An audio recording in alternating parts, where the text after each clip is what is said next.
I met him at 2 a.m. in a laundromat that smelled like detergent and regret.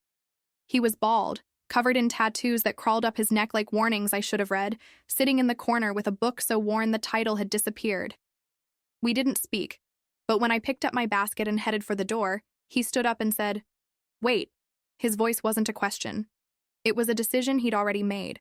"You don't walk home alone anymore," he said, like my safety had become his responsibility without my permission. I should have been afraid. I should have run. Instead, I let this stranger, this man with prison ink and careful eyes, walk me home through empty streets. 3 blocks of silence that changed everything. Because the moment I discovered who he really was, I had to choose: believe what everyone said about him, or trust what I saw when he looked at me like I was worth protecting. You will feel so many emotions in this story of second chances and forbidden love. Please support us by clicking subscribe to the channel. I met him at 2 a.m. in a laundromat that smelled like detergent and regret. The fluorescent lights hummed above me, that electric buzz that gets inside your skull when you're tired enough.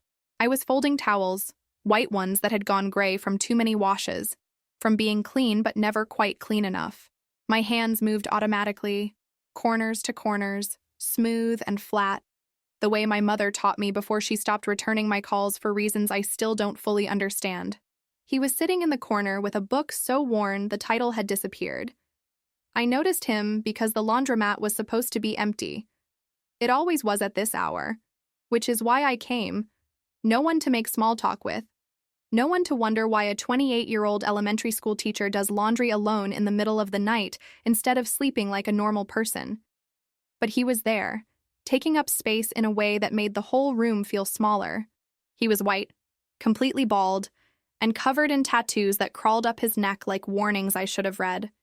Geometric patterns, words I couldn't quite make out, images that looked like they'd been etched in another lifetime, in a place where skin was the only canvas you owned. His hands were scarred. I tried not to stare, tried to focus on my laundry, on the simple task of making order out of chaos. But my eyes kept drifting back to him, to the way he held that book so carefully, like it was precious, like it mattered. He didn't look up, didn't acknowledge me, just read with a focus that felt almost violent in its intensity. When I gathered my basket and headed for the door, he stood up. "Wait." His voice wasn't a question. It was a decision he'd already made. I turned. My heart was doing something stupid in my chest, something that felt like fear but wasn't quite. He walked over, not fast, not threatening, just deliberate, and looked past me through the glass door at the empty street beyond. "Where do you live?" I hesitated. Every true crime podcast I'd ever listened to while grading papers was suddenly screaming in my head. "Why?" He grabbed his own bag from the corner, a worn canvas thing that looked military. "Because you don't walk home alone anymore," I should have argued. Should have told him I'd been walking home alone for 5 years, ever since I moved to Portland and decided that being invisible was safer than being seen. Should have said I had pepper spray and a phone and a voice that could scream if necessary. But something in the way he said it made me stay quiet. Not because I was afraid, though maybe I should have been, but because he said it like my safety had become his responsibility without my permission, and some part of me that I didn't know existed was desperately grateful. He walked me home.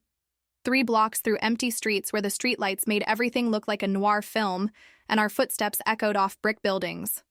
No conversation, no small talk about the weather or what brings you to a laundromat at 2 a.m. Just his presence beside me like a wall, like something solid between me and whatever darkness lives in cities after midnight. When we got to my building, he stopped at the bottom of the steps. "Tomorrow night, same time, I'll be there." It wasn't a question. It wasn't even really an invitation. It was a statement of fact. Like gravity or sunrise, I didn't know why I showed up the next night, or the night after that. Didn't know his name yet, wouldn't learn it until the 4th walk, when I finally asked and he said, "Garrett," like he was handing me something breakable. Didn't know that the man who decided I needed protection had spent 6 years in prison, learning what it looks like when someone's vulnerable. Didn't know that the moment he saw me walking alone in the dark, letting me stay that way had stopped being an option for him. All I knew was that when I loaded my laundry basket at 1:45 a.m. on Tuesday, my hands were shaking. And when I walked into that laundromat at exactly 2 Wari, he was there. We walked in silence again. 3 blocks that felt like a conversation we were having without words. At my building, I finally asked the question that had been burning in my throat for 5 nights. Why are you doing this? He looked at the dark street, then back at me. His eyes were careful, watchful in a way that made me think he'd spent years learning to see threats before they arrived. Because you shouldn't have to be afraid. That's when I noticed the man watching from across the street, the same man I'd seen outside my school last week, at the coffee shop on Thursday, near my bus stop on Friday morning. I'd convinced myself it was coincidence, that I was being paranoid, that not every man is dangerous just because he exists in your peripheral vision. But Garrett noticed him too. His whole body changed, became something alert and dangerous and very, very still. Go inside, he said quietly. Lock your door and don't come out until I text you. I don't have your number. He was already walking toward the man across the street, his movements controlled and purposeful. I ran upstairs, locked the door, stood in my dark apartment with my heart hammering and my phone clutched in my hand. 5 minutes passed, 10, 15, then my phone buzzed. It's handled. You're safe now. Gee. After that night, Garrett was everywhere. Not in a creepy way. Though I knew how it sounded when I tried to explain it to myself at 3 a.m., lying awake in bed, running through the facts like evidence. Strange man follows you home. Strange man appears in your neighborhood constantly. Strange man has your phone number without asking. Every crime documentary I'd ever watched said this was the beginning of something bad. The part where the woman ignores the red flags because he seemed nice, because he helped her once, because she was lonely. But I wasn't afraid. I was something else entirely. He was at the bus stop when I left for work on Wednesday morning, leaning against the shelter with a coffee in each hand. He held one out to me as I approached. Black, no sugar. Exactly how I took it even though I'd never told him. I hesitated for just a moment before taking it, our fingers brushing, his skin rough and warm. How did you know? I asked. I pay attention, he said. The bus came. He didn't get on. Just watched me through the window until we pulled away, and I felt the absence of his gaze like a sudden cold. On Thursday, he was across the street when I was locking up my classroom. I saw him through the chain-link fence that surrounded the elementary school playground, standing beneath a maple tree that was just starting to turn orange. He wasn't hiding, wasn't pretending to be doing anything else.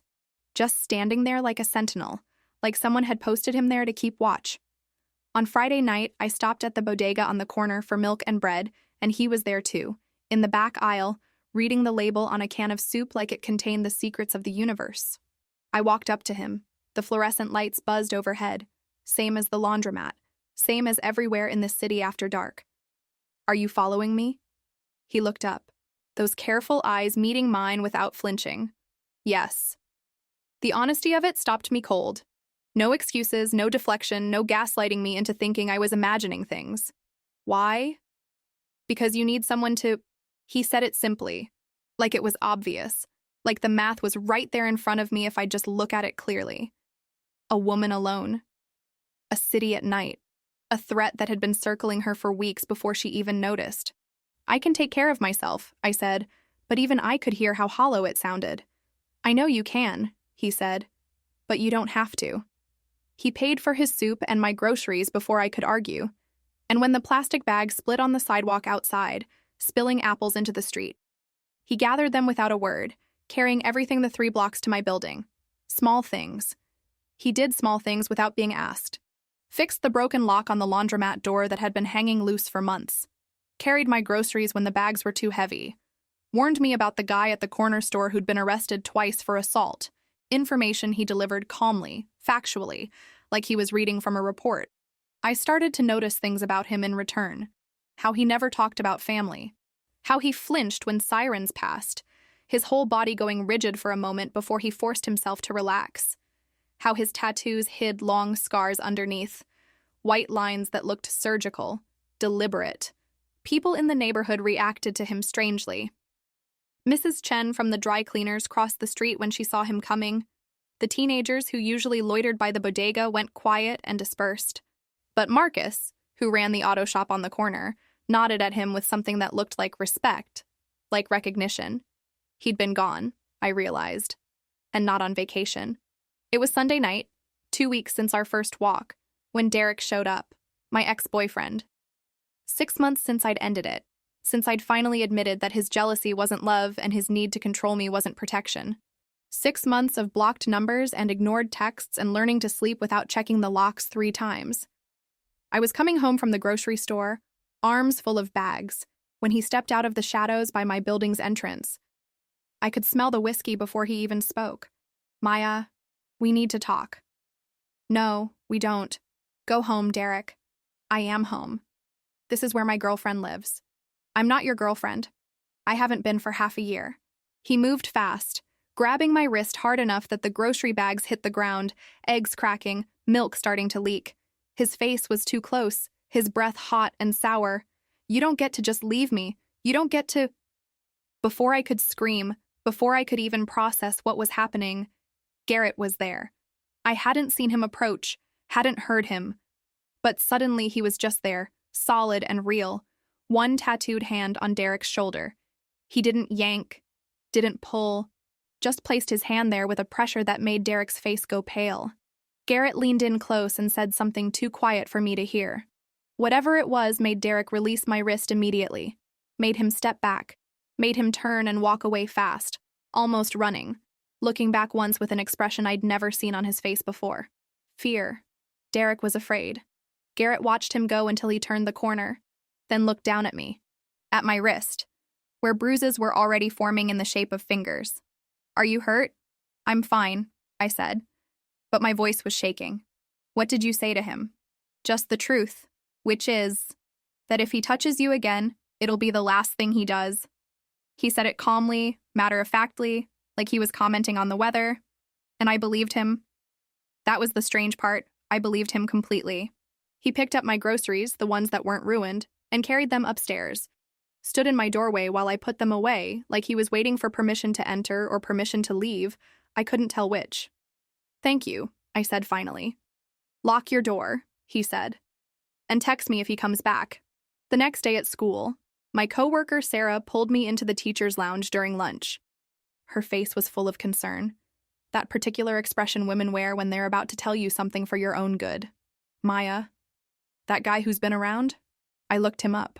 My stomach dropped. His name is Garrett Chen. He's 34, and he spent 6 years in prison. For what? Assault with a deadly weapon. She lowered her voice. He nearly killed someone, Maya. He got out 8 months ago on parole. The room felt too small suddenly, too bright. The coffee in my hand had gone cold. "Do you know who he is?" Sarah asked. What he did?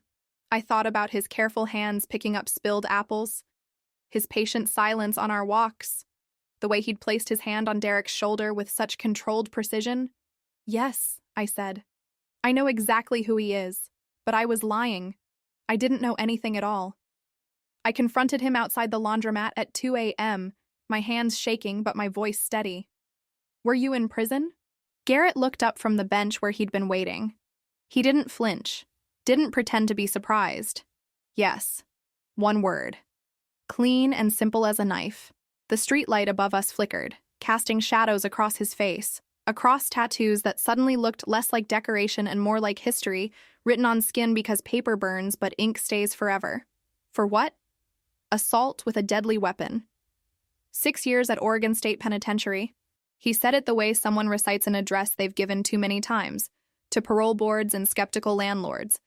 Flat, factual, empty of everything except truth. Every safety lecture was screaming in my head, but my feet stayed planted. "Tell me what happened. You sure you want to know?" "I'm still standing here, aren't I?" Something flickered in his eyes then. Not quite relief. Something harder to name. I was 23, working construction in Eugene. My little sister was 19, dating a guy named Connor Mills. He came from money. His father owned half the commercial real estate in Lane County. He paused, choosing words with careful precision. I stopped by her apartment one night after my shift, heard her screaming. Connor was holding her by the throat against the kitchen wall. Black eye, split lip. It wasn't the first time. I grabbed a wrench from my tool belt and I hit him. Kept hitting him until my sister was screaming at me to stop. I wrapped my arms around myself even though the night wasn't cold. Fractured skull, Broken jaw, collapsed lung, 3 weeks in the hospital. His family had good lawyers. My sister was too afraid to testify. I got the maximum sentence. He looked at me then, really looked at me. I'm not asking you to forget what I did. I'm asking if you can see who I'm trying to be. I didn't know how to reconcile the man who'd walked me home with the man who'd put someone in the hospital.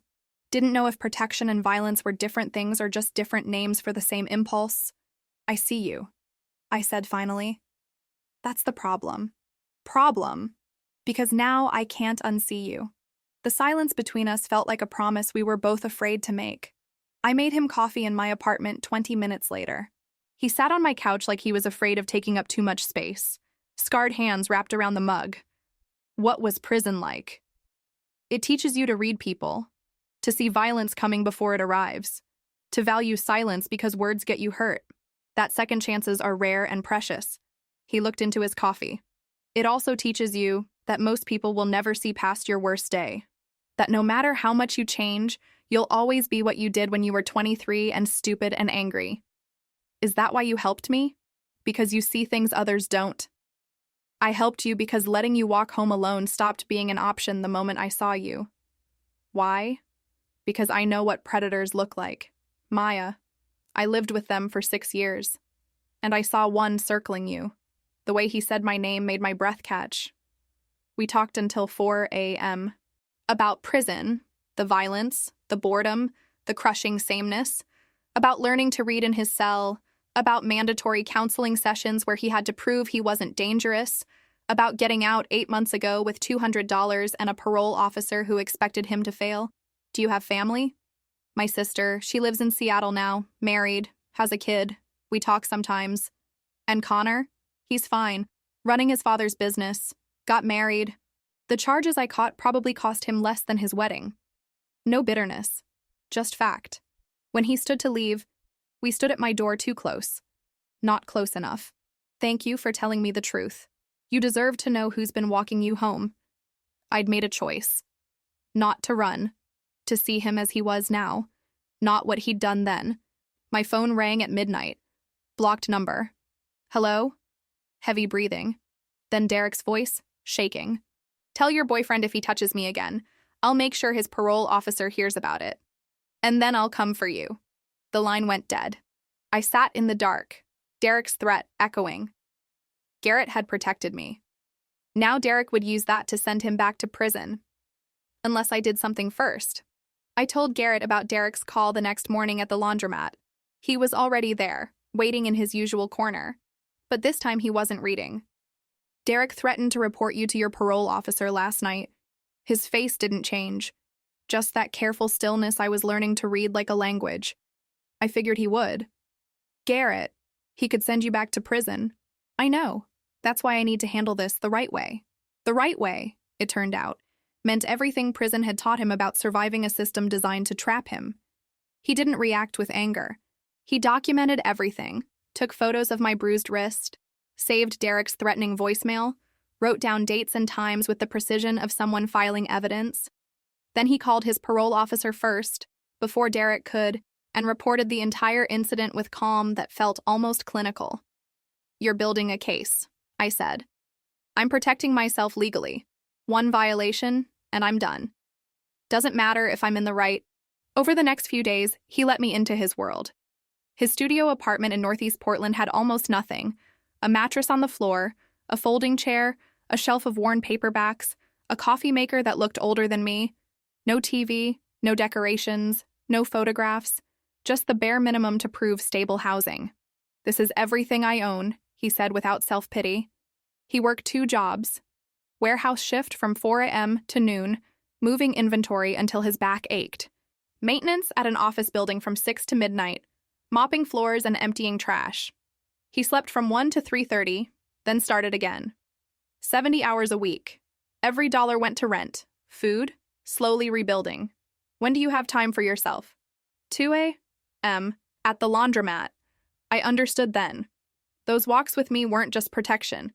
They were the only thing in his life that wasn't work or survival or proving to the state of Oregon that he deserved to exist outside a cell. Wednesday night, I brought dinner, pasta and garlic bread. We ate sitting on his floor because he only had one chair and insisted I take it. Tell me about your parole officer. His name is Warren. Firm, but fair. Does random apartment checks, makes sure I'm employed, drug tests every 2 weeks. Most guys on parole fail within 6 months. Not because they're bad people, because the system makes it almost impossible to succeed. But you haven't failed. Not yet. The weight in those 2 words made my chest ache. What do you want? If you could have anything. Sirens wailed past outside. He tensed, then forced himself to relax. A normal life. A job that doesn't break my back. Maybe save enough for a college class. He looked at me. Someone who doesn't see me as what I was. I don't. You should. Everyone else does. I'm not everyone else. I reached across and took his hand. His fingers closed around mine carefully, afraid of holding too tight. It was the first time we'd touched deliberately, and something shifted. Trust, hope, the beginning of something neither of us knew how to name. I need to tell you something about Derek, he said. I didn't just threaten him. I told him exactly what I did to Connor Mills. Exactly how long it took. What it sounds like when bones break. I used my past as a weapon, Maya. That's who I still am sometimes. You stopped him from hurting me. I scared him. There's a difference. Is there? I don't know anymore. That's what terrifies me. Headlights swept across the wall. Car door slammed, heavy footsteps on the stairs. 3 sharp knocks, cop knocks, not asking permission. Garrett went very still. He stood by, squeezing my hand once before letting go. Stay here. He opened the door. A man in an expensive suit stood there. Garrett clearly knew him. His whole body language changed. Marcus. Garrett. Long time. The man's smile was cold. Predatory. We need to talk about what you owe. I don't owe you anything. That's not what I remember. Marcus's eyes slid past Garrett to me. And who's this? Your pretty teacher friend? Garrett moved to block his view of me. This conversation is over. No, brother, it's just getting started. Marcus Webb pushed past Garrett into the apartment like he owned the place. Like the 40 square feet Garrett had fought so hard to earn was just another cell he could walk into whenever he wanted. Nice place you got here, Marcus said, his eyes scanning the emptiness with a smile that made my skin crawl. Real homey. Garrett's jaw tightened, but his voice stayed level. Maya, this is Marcus. We were cellmates for 3 years. Marcus, you need to leave. Not until we talk about old times. Marcus settled onto the folding chair like he planned to stay. See, your girl here doesn't know the whole story, does she? Doesn't know about the favors you owed me inside. The protection I provided when the Aryan Brotherhood decided a guy who beat up a rich white boy needed to learn some respect. I stood from the floor, my heart hammering. I think you should go. Marcus laughed, a sound like breaking glass. She's got spirit. I like that. He looked at Garrett. 3 years I kept you alive in there. 3 years of making sure you didn't end up with a shank in your ribs. That kind of debt doesn't just disappear because you got paroled. I don't owe you anything. I paid back every favor. Money, sure. But now I need something different. I run a security consulting business. Legitimate, mostly. But I've got a situation that requires someone with your particular credibility. Someone who knows how to make people understand consequences without crossing lines. One night, one conversation, $5,000. I'm not doing your dirty work. It's not dirty, just persuasion. Marcus stood, smoothing his expensive suit. You could use $5,000. Looks like you could use a lot of things. Think about it. Because if you won't help me, I might have to mention to your parole officer that you've been threatening people. That teacher's ex-boyfriend, for instance. I heard you made some very specific promises about breaking bones. My stomach dropped.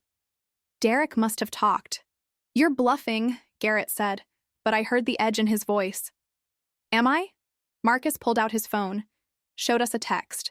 Derek's number. Detailed description of everything Garrett had said. Time-stamped, ready to forward. 1 phone call to Warren. 1 violation report. How long you think you'll last? He looked at me. How long will she wait while you finish your sentence? Garrett moved fast, putting himself between Marcus and me. Threatening her is a mistake. No threat, just facts. You've got 48 hours to decide. Help me, or I solve yours permanently. He left. Garrett slammed his fist into the wall so hard the drywall cracked. Once. Twice. Knuckles bleeding. I'm sorry. I'm sorry you had to see that. Who is he really? Exactly what he said. Cellmate for 3 years. He ran things, kept me alive when it would have been easier to let me die. Now he thinks I owe him forever. I grabbed his bleeding hand, led him to the bathroom, ran cold water over split knuckles. What kind of work does he want? The kind that violates parole. The kind that turns me back into what I was. Then don't do it. If I don't, he'll report me anyway. Make up something I can't disprove. I'll be back inside within a week. We'll figure this out. There's no we in this. You should go home. Forget you met me. This is exactly what everyone warned you about. I'm not leaving. My phone buzzed. Unknown number. Your boyfriend has a choice to make. Hope he chooses wisely. For your sake. Then a photo. Me leaving my school that afternoon. Taken from across the street. Today, I showed Garrett the screen. His face went pale, then hard, then something worse, resigned. He's not just threatening me anymore. He's threatening you. And I don't know how to stop him without becoming exactly what I spent 6 years trying not to be. That night, someone tried to break into my storage unit. The building super called at 2 a.m. Nothing taken, but the lock destroyed, boxes rifled through. Police came, took a report, asked if I had enemies. I need to end this, Garrett said on my couch with his bandaged hand. But if I do it my way, I go back inside, and I can't. His voice broke. For the first time, I saw him cry, silent tears while he stared at his scarred, bleeding hands. I can't leave you unprotected. 3 days later, Garrett disappeared. No text, no call. Didn't show at the laundromat at 2 a.m. Didn't answer when I went to his apartment and pounded on the door. I called 17 times. Nothing. On the 4th day, 2 police officers showed up at my school during lunch, asked me to come to the station to answer questions about Garrett Chen. We have reason to believe he may be involved in criminal activity, the detective said in the interrogation room. And we need to know. Are you helping him? I sat under fluorescent lights and realized I was the only person who could save him or condemn him. My testimony mattered, and I had no idea where he was or what he'd done. The detective's name was Sarah Martinez. She had kind eyes, a wedding ring, and a patient voice that made you want to confess. When was the last time you saw Garrett Chen? 4 days ago, at his apartment. And he seemed normal? I almost laughed. Nothing about Garrett was normal. He seemed worried.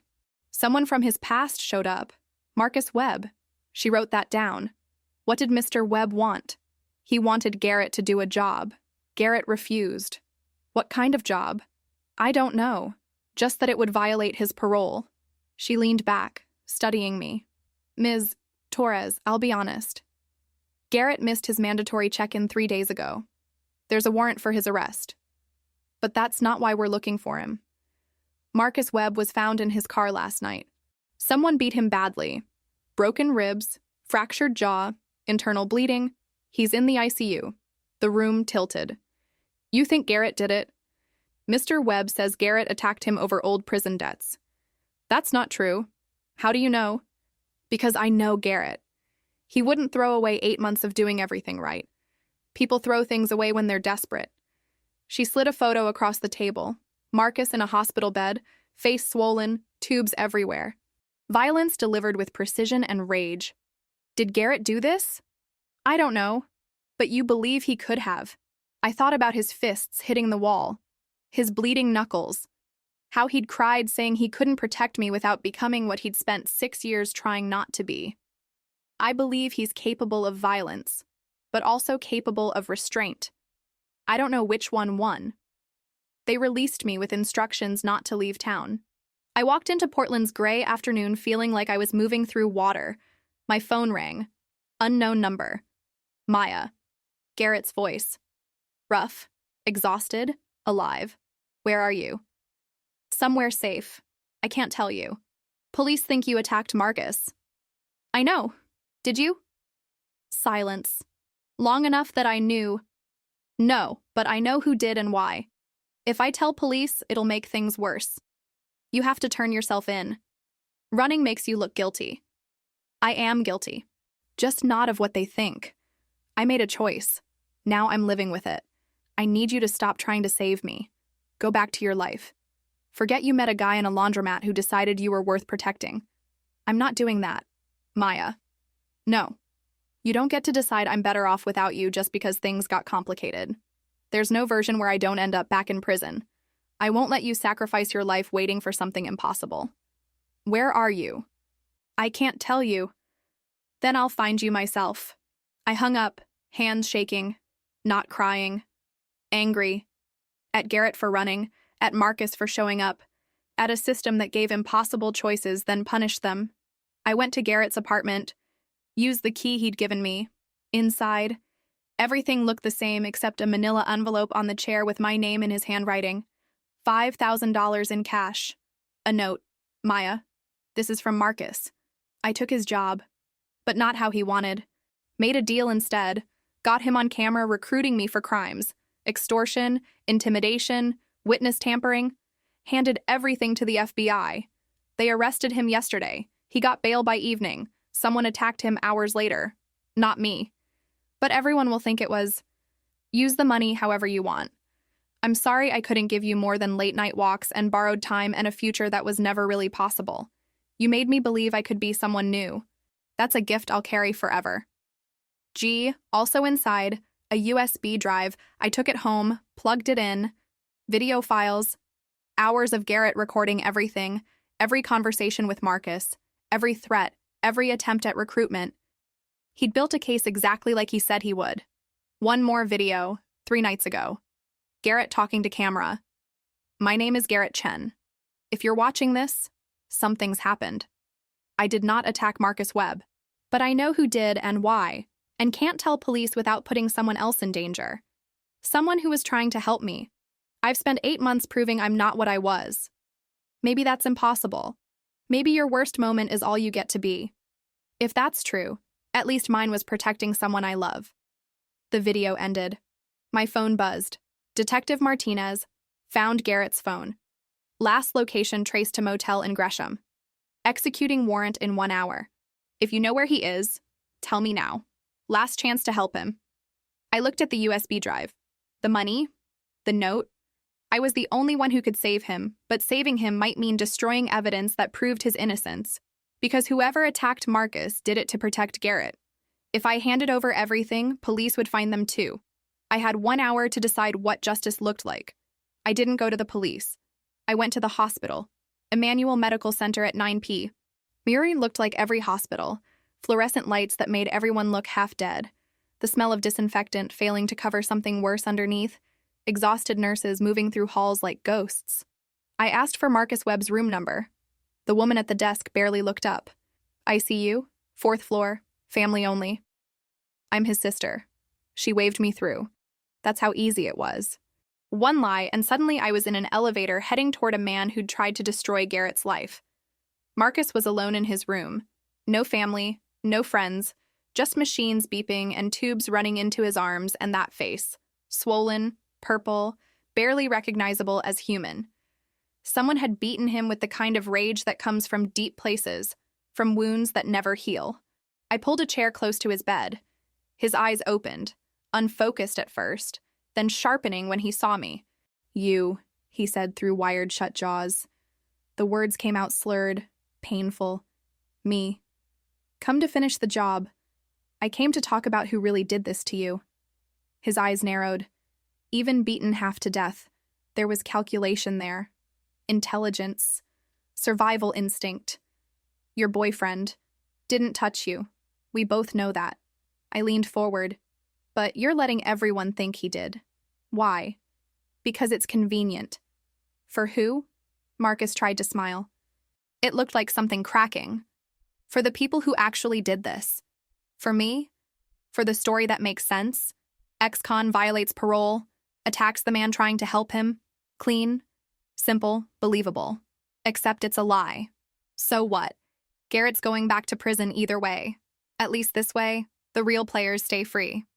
Who are the real players, Marcus? People you don't want to know about, teacher. People who don't appreciate it when someone hands FBI evidence about their business operations. My stomach dropped. I understood then. Garrett had given the FBI evidence about Marcus, but Marcus wasn't working alone. He was part of something bigger. And when he got arrested, someone higher up decided he'd become a liability. They did this to you because you got caught. They did this to send a message. Keep your mouth shut. Take the hit. Let the ex-con take the blame. Everyone wins except Garrett Chen, who was stupid enough to think he could go straight. I pulled out my phone, started recording. Say that again. All of it. On camera. Why would I do that? Because right now, you're taking a beating for people who see you as disposable. Because the moment you're no use to them, they'll finish what they started. But if you tell the truth, if you go on record about who really runs things, the FBI can protect you. Witness protection. New identity. Actual safety. Marcus stared at me for a long moment. Machines beeped. Somewhere down the hall, someone coded and nurses ran. You're smarter than you look, he said finally. I'm smarter than everyone thinks. Now talk. He talked. For 20 minutes, through pain and wired jaws, he told me everything. Names, operations, how the security consulting business was a front for extortion and money laundering, how Garrett's evidence had exposed one small piece of a much larger organization, how they'd beaten Marcus as punishment and warning, knowing he'd blame Garrett to save himself. Why did you really want Garrett to work for you? I asked. Because he was perfect. Ex-con trying to go straight, desperate for money, scared of going back inside. Easy to manipulate, easy to control, and if things went wrong, easy to blame. He coughed, wincing. I underestimated him. He actually had principles. Stupid, but admirable. Where is he now? If I knew that, he'd already be dead. I stopped recording. Looked at Marcus Webb, criminal, victim, survivor, and felt something complicated. Not sympathy exactly, but recognition. He was another person trapped by choices made years ago, trying to navigate an impossible system. I'm going to the FBI with this. They'll want to talk to you. I know. Are you going to tell them the truth? Depends. What do I get out of it? Your life. Maybe a chance to start over. Isn't that what everyone wants? He laughed, then gasped at the pain it caused. Not everyone gets what they want, teacher. Some of us just try not to lose everything. I left the hospital with a recording that could save Garrett or destroy us both, depending on who heard it first. Outside, Portland's night was cold and clear, stars visible for once through the usual cloud cover. My phone had 17 missed calls. Detective Martinez, my principal, my mother, finally returning my messages. I called Detective Martinez first. I know where to find evidence about who really attacked Marcus Webb, but I need something in exchange. We don't make deals with civilians. Then Garrett stays missing and you never solve this case. Your choice. Silence. Then, what do you want? Immunity for Garrett. For missing parole check-ins. For running. He didn't attack Marcus. I can prove it. But I need you to promise he won't be violated for trying to protect himself. I can't promise that. Then find him yourself. I hung up. My hands were shaking. I'd just threatened a police detective. Obstructed justice. Withheld evidence. All the things good girls don't do. All the things that would cost me my teaching license if anyone found out. But I wasn't the girl who needed saving anymore. I was the one who chose to fight. Detective Martinez called back 3 minutes later. The FBI is interested in your evidence. They're willing to discuss terms. Meet me at the federal building downtown, 1 hour. I want it in writing. Full immunity for Garrett Chen, and protection for both of us from whoever really runs Marcus's operation. You're in over your head. I know. That's why I need guarantees. The FBI meeting lasted 4 hours. I showed them the recording. Gave them the USB drive with Garrett's surveillance. Told them everything I knew about Marcus, about the threats, about how Garrett had tried to do the right thing and ended up running for his life. They verified Marcus's story, cross-referenced it with existing investigations. By 3 a.m., they had enough to move forward. Arrest warrants, witness protection protocols, and a deal. Garrett gets immunity for parole violations in exchange for testimony about Marcus's criminal organization. Where is he? The FBI agent asked. I don't know. But he'll contact you. Eventually. When he does, tell him to come in. We can protect him, but only if he cooperates. I went home as dawn broke over Portland, climbed the stairs to my apartment expecting emptiness. Instead, Garrett was sitting outside my door. He looked terrible. 4 days of not sleeping, not eating, living with the knowledge that he'd become exactly what everyone expected. A fugitive, a suspect, a man running from consequences he couldn't escape. "I heard you went to see Marcus," he said. "How did you—" "I've been watching, making sure you were safe." He stood slowly, carefully, like movement hurt. "You shouldn't have done that. Someone had to—" "Maya, these aren't people you can negotiate with. They're not reasonable. They're not going to just let this go because you have a recording." "I know. That's why I went to the FBI. I told him everything. The deal, the immunity, the witness protection offer." Watched his face cycle through disbelief, relief, fear, hope. Emotions he'd spent 8 months learning to hide flickering across his features like light through trees. "They want me to testify." "Yes. Against people who kill witnesses. They'll protect you. Protect us." "There is no us, Maya. Not anymore. Even if I stay free, even if I testify and survive, you'll lose your job, your reputation, your family, everything you built, because of me." I took his scarred, bleeding hands in mine. "I didn't build anything worth keeping. I was invisible and alone and so afraid of making mistakes that I forgot how to live. You taught me something better. You taught me that redemption is possible, that people can change. That safety isn't about hiding, it's about standing beside someone who will face danger with you. I can't ask you to give up everything for me. You're not asking. I'm choosing." He pulled me close then, held me like I was something precious he couldn't believe he got to touch. We stood there on the landing outside my apartment while Portland woke up around us. Traffic starting, people leaving for work. Life continuing like nothing had changed. But everything had changed. 2 days later, Garrett turned himself in. The FBI arrested him, processed him, then immediately released him under federal protection. Marcus Webb entered witness protection that same week. The indictments came 3 months later. 17 people arrested in a multi-state racketeering operation. My principal asked for my resignation. I gave it. My mother called. Said she'd been wrong. Said she wanted to meet the man I'd risked everything for. Garrett testified. Spent 6 weeks in a safe house preparing, then 3 days on the stand telling the truth about Marcus, about prison, about how the system makes it almost impossible for anyone to actually go straight. The trial made national news. Ex-con helps FBI bust major criminal organization, redemption story. Second chances. All the narratives people love. But the real story was simpler. A man tried to change, and a woman believed him. When it was over, when the verdicts came back guilty and the danger finally passed, Garrett and I moved to a small house in southeast Portland with a porch and a garden. I started tutoring. He got a job doing construction management. Legitimate work, good pay, a boss who knew his history and hired him anyway. 6 months after the trial, my mother came to visit, brought groceries, sat on our porch drinking coffee. "I was wrong about him," she said finally. "I thought I was protecting you. But you didn't need protection. You needed someone who saw you." Garrett came home from work covered in sawdust, smiled when he saw my mother there, didn't make it awkward, just said hello and went inside to shower. "He's good for you," my mother said. "You're different, stronger." I was always strong. I just forgot. That night, Garrett and I walked to the laundromat at 2 a.m. Some habits are worth keeping. We did laundry in comfortable silence, folding clothes side by side. "Thank you," I said. "For what?" "For deciding I don't walk home alone anymore." He stopped, turned to face me under fluorescent lights that made everything look slightly unreal. "You saved yourself, Maya. I just made sure you didn't have to do it alone. And that, I thought, was what love looked like.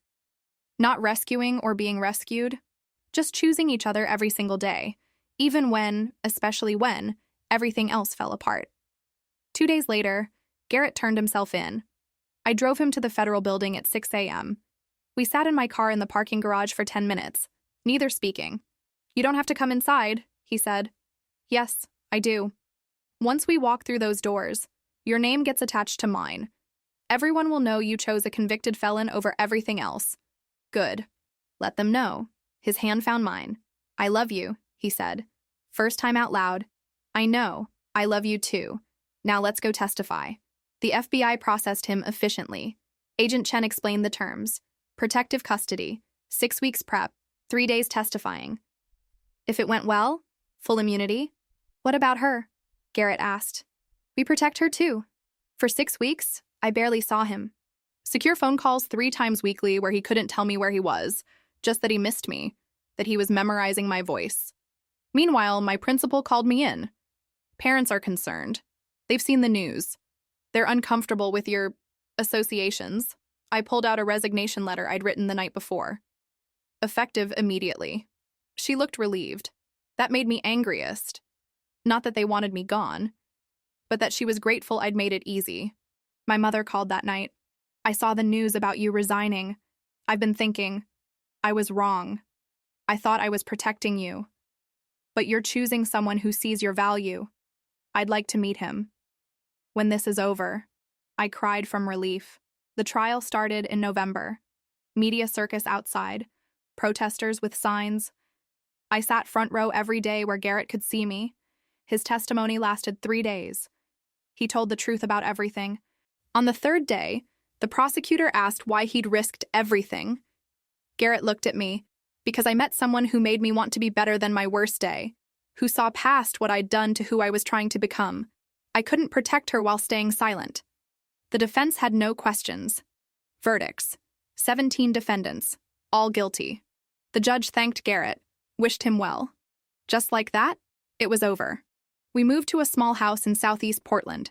2 bedrooms, porch needing repair, garden mostly weeds. Garrett worked construction management. I tutored, then wrote children's books about second chances. My first book sold 6 months later. My mother visited, brought groceries, sat on our porch while Garrett gardened. He's good for you. I know. You're different, stronger. I was always myself, just quieter. When Garrett came up the steps, dirt on his jeans, she said, "Call me Elena, your family now." That night we walked to the laundromat at 2 a.m.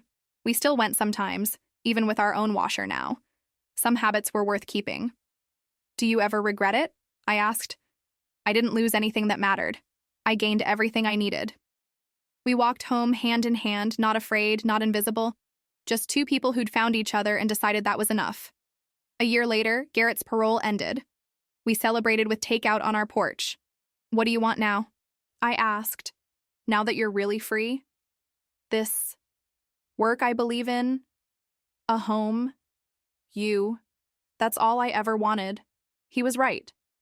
It was everything. Not because it was perfect, but because we chose it, chose each other, chose to believe people can change, that second chances matter, that love is stronger than judgment. On our anniversary, Garrett woke me at 1:45 a.m. Get dressed. We're going somewhere. The laundromat. He'd bought the building, was renovating it, laundromat below.